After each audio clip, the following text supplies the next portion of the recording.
नमस्कार, न्यूज 18 राजस्थान में आप सभी का स्वागत है। आपके साथ मैं हूं नीता सिंह। आप देख रहे हैं न्यूज 18 प्राइम। चलिए अब फटाफट अंदाज में देखते हैं सुपर 60। पीएम मोदी ने पश्चिम बंगाल के सिलीगुड़ी में चुनावी रैली को संबोधित किया। इस दौरान उन्होंने पश्चिम बंगाल की मुख्यमंत्री ममता बनर्जी पर जमकर निशाना साधा।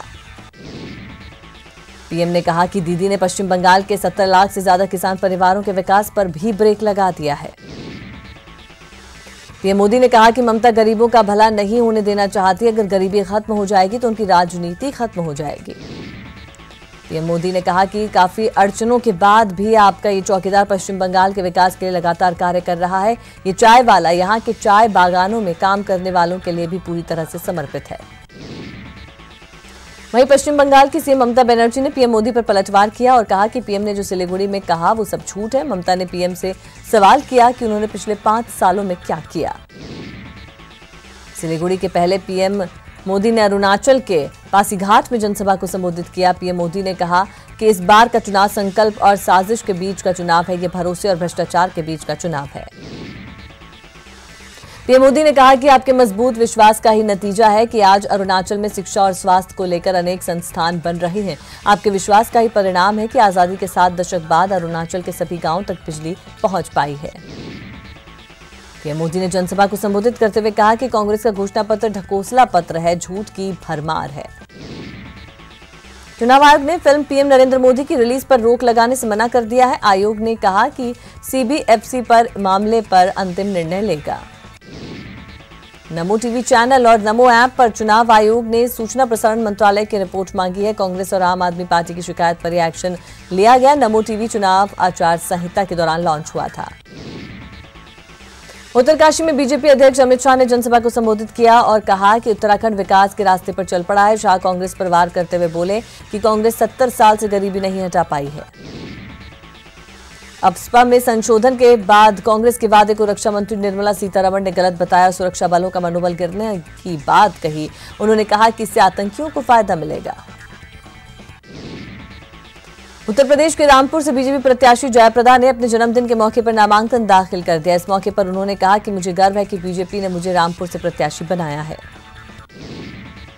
पूर्व मुख्यमंत्री महबूबा मुफ्ती ने आज अनंतनाग लोकसभा सीट से अपना नामांकन भरा। प्रदेश के सभी लोकसभा क्षेत्रों में धुआंधार प्रचार का दौर चल रहा है।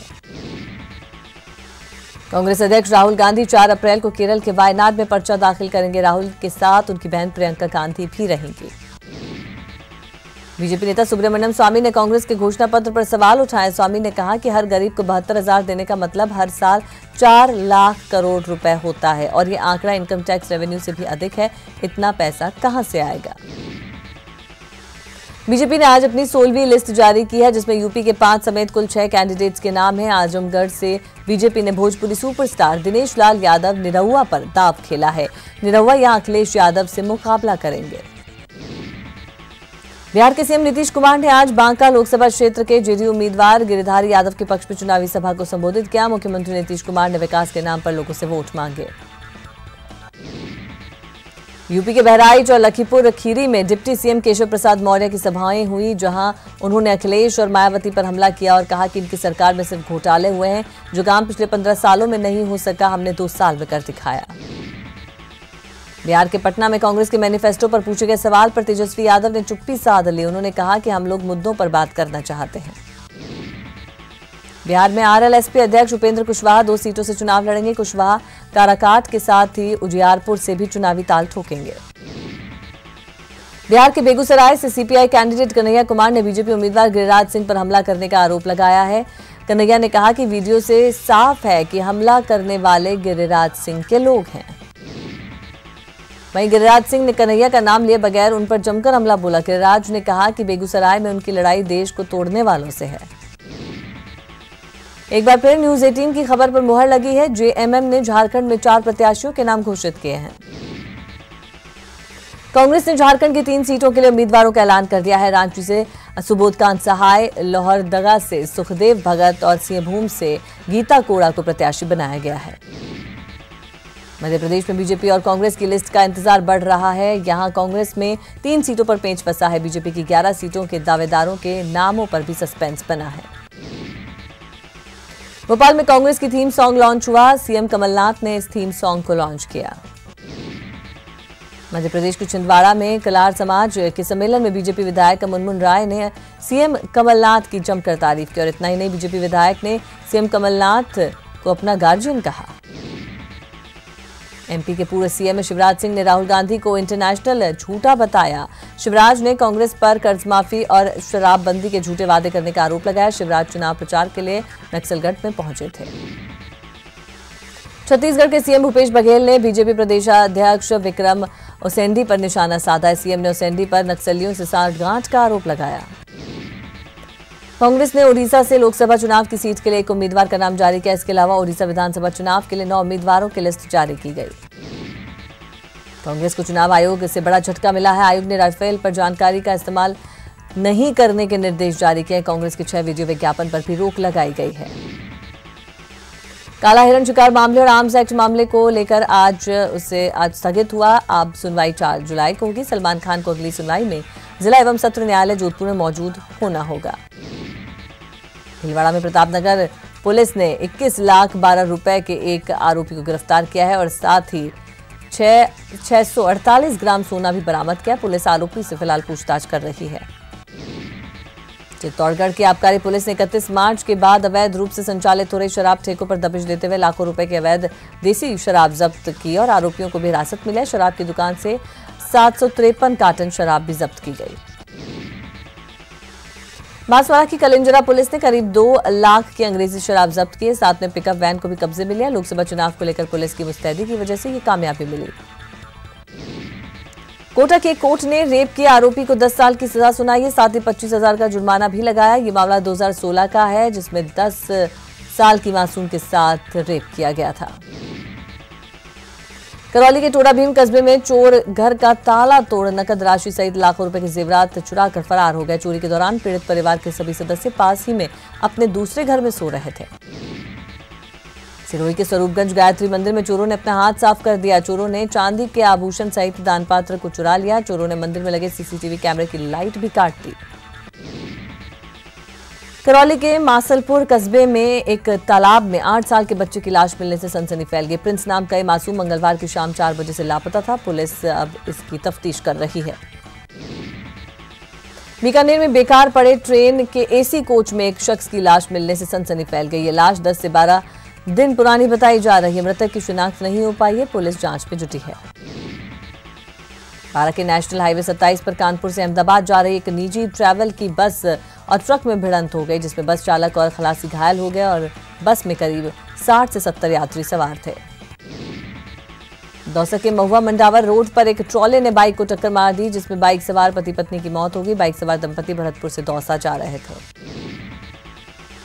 अलवर में गरबाजी में पति के साथ घूमने के दौरान नेहा नाम की महिला की संदिग्ध हालत में मौत हो गई। बताया जा रहा है कि पहाड़ से एक पत्थर महिला के सिर पर लगा। फिलहाल पुलिस मामले की पड़ताल कर रही है। सीकर के फतेहपुर शेखावाटी में रोडवेज बस और ट्रक की टक्कर में एक बाइक सवार की मौत हो गई, जबकि 3 लोग घायल हो गए। हादसे के दौरान सभी इसकी चपेट में आ गए थे। बीकानेर के सुभाषपुरा इलाके से एक युवक ने अपनी ही भाभी पर धारदार हथियार से हमला कर दिया, जिसमें उसकी मौके पर ही मौत हो गई। झुंझुनू में चिड़ावा कस्बे में ट्रैफिक को दुरुस्त करने के लिए पुलिस ने अतिक्रमण कर रोड को चौड़ा किया। ये कार्रवाई डीएसपी आरपी शर्मा की अगुवाई में हुआ। पुलिस ने कार्रवाई के दौरान 13 दुपहिया वाहनों और 6 गाड़ियों को भी जब्त किया। सीकर के नीमका थाना में एक स्कूली वैन अनियंत्रित होकर खाई में गिर गई, जिसमें कई बच्चे घायल हो गए। सभी बच्चों को मरहम पट्टी के बाद डिस्चार्ज कर दिया गया। बीकानेर के बस स्टैंड की बदहाली को लेकर लोगों ने नाराजगी जाहिर किया। आरोप लगाया कि यहां शौचालय, गंदगी और तमाम अव्यवस्था को लेकर नगर पालिका से शिकायत की, लेकिन कोई ध्यान नहीं दिया जा रहा। डूंगरपुर में हिंदुस्तान पेट्रोलियम पंप के पास ब्लास्ट होने से आसपास के क्षेत्र में सनसनी फैल गई। ब्लास्ट के चलते जहां पेट्रोल पंप का ऑफिस क्षतिग्रस्त हो गया और हादसे में 7 पेट्रोल पंप कार्मिक सहित 11 लोगों को चोट आई। बीकानेर के शोभासर में हाईवे के पास 2 मोर्टार बम मिलने से हड़कंप मच गया। हाईवे पर ग्रामीणों ने जब इन बमों को देखा तो नाल पुलिस को इसकी सूचना दी। चूरू के रतनगढ़ में नेशनल हाईवे 11 पर एक ट्रक ने पिकअप को टक्कर मार दी, जिसमें पिकअप चालक की मौत हो गई। उदयपुर के जोगीवाड़ा में बिजली का खंभा गिरने से स्थानीय लोगों ने प्रशासन के खिलाफ नाराजगी जाहिर की। लोगों ने प्रशासन पर लापरवाही का आरोप लगाया और खंभा गिरने के बाद भी उसमें करंट चालू था। उदयपुर के स्वरूपुरा नाड़िया गांव में एक मकान में आग लगी, जिससे घर में रखा सारा सामान जलकर राख हो गया। वहीं घर के बाहर रखे 2 ट्रैक्टर भी जलकर राख हो गए। सिरोही के आबू रोड में हनुमान टेकरी हाईवे पर देर रात चलती कार में अचानक आग लगी। कार से लपटें उड़ती देख कार चालक किसी तरह कूदकर अपनी जान बचाई। टोंक निवाई कस्बे में एक बाइक शोरूम के वर्कशॉप में आग लगी, जिसमें करीब 20 लाख का सामान जलकर राख हो गया। आग लगने का कारण शॉर्ट सर्किट बताया जा रहा है। मसूद अजहर पर वैश्विक आतंकवादी घोषित करने पर अमेरिकी कोशिश की चीन ने आलोचना की। चीन के मुताबिक ये कदम इस मुद्दे को पेचीदा बना रहा है, जो दक्षिण एशिया में शांति और स्थिरता के लिए अनुकूल नहीं है।